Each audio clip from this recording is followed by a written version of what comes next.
നമസ്തേ.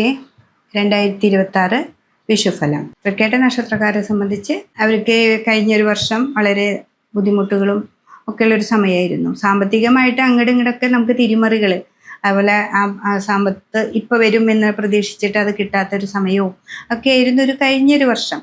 പക്ഷേ ഈ ഒരു വർഷത്തിൽ അങ്ങനെയല്ല. ഇത്തിരി കൂടി നല്ല സാമ്പത്തിക പുരോഗതിയിലേക്കും മാനസികമായിട്ടും നമ്മുടെ തൊഴിലിലാണെങ്കിലും നല്ലൊരു പുരോഗതിയിലേക്കാണ് ഈ ഒരു വർഷഫലം പറയുന്നത്. കഴിഞ്ഞ പ്രാവശ്യമൊക്കെ തൊഴിൽ ഭയങ്കര ബ്ലോക്കായിട്ട് കിടന്ന് നമ്മളത് നിർത്തണോ വേണ്ടയോ എന്നൊക്കെ ചിന്തിക്കുന്നവരാണെങ്കിൽ നിർത്തണോ അല്ലാതെ മുന്നോട്ട് പോകാനായിട്ട് സാധിക്കും.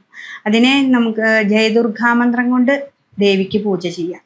ജയദുർഗ അത് ചെത്തിപ്പൂവിനകത്ത് നാര് കളഞ്ഞ് ജയദുർഗാ മന്ത്രത്താൽ നന്നായിട്ട് ദേവിക്ക് പൂജ കൊടുത്താൽ നമുക്കൊരു നല്ല മാറ്റം വരും. 7 ദിവസം അടുപ്പിച്ച് അത് കൊടുക്കുക. നിങ്ങളുടെ ഭാഗ്യത്തിലേക്ക് ഈ പ്രാവശ്യം വ്യാഴമൊക്കെ വരുന്നുണ്ട്. അപ്പോൾ ഈ ഒരു വർഷം ഏറ്റവും നല്ല ഭാഗ്യഭാവത്തിലാണ് നമ്മൾ ഇരിക്കുന്നത്. അത് മനസ്സിലാക്കിക്കൊണ്ട് നമ്മൾ സാമ്പത്തികമായിട്ടാണെങ്കിലും പിന്നെ സ്ഥാനമാനങ്ങൾ കിട്ടാനാണെങ്കിലും എവിടെ പോയാലും നമുക്കൊരു സ്ഥാനം അവിടെ കിട്ടും. ആ വ്യാഴം 9 കർക്കിടകത്തിൽ ഏറ്റവും ഉച്ച ക്ഷേത്രത്തിലാണ്. അപ്പം നമ്മളറിയാതെ തന്നെ നമുക്ക് ഒരു സ്ഥാനം വരും, സാമ്പത്തികമായിട്ടും പുരോഗതി വരും, നമ്മൾ പ്രതീക്ഷിക്കാത്ത ധനം നമ്മുടെ കയ്യിൽ വരും. അപ്പോൾ ഇതൊക്കെ കിട്ടുമ്പോൾ നമ്മുടെ വാക്കുകൾ വളരെയധികം ശ്രദ്ധിക്കണം.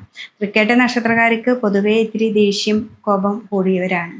അപ്പോൾ ആ വാക്കുകളെ വളരെ സൂക്ഷിച്ച്, എന്നുവെച്ചാൽ നിങ്ങളുടെ ധനഭാവമാണ് നിങ്ങൾക്ക് ഏറ്റവും ഭാഗ്യത്തിൽ നിൽക്കുന്നത്.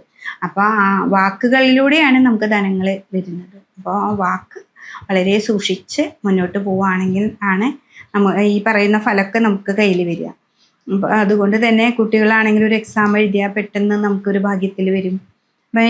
ഈശ്വരാധീനം ഉണ്ടാക്കുക, സഹസ്രനാമം അർച്ചന ചെയ്യുക. അല്ലെങ്കിൽ അർച്ചന ചെയ്യാൻ പറ്റാത്തവരാണെങ്കിൽ വീട്ടിൽ തന്നെ വിഷ്ണു സഹസ്രനാമം ചൊല്ലുക. ഇതൊക്കെ ചെയ്താൽ പെട്ടെന്നൊരു മാറ്റമാണ് നമുക്ക് വരുന്നത് ഈ ഒരു വർഷം.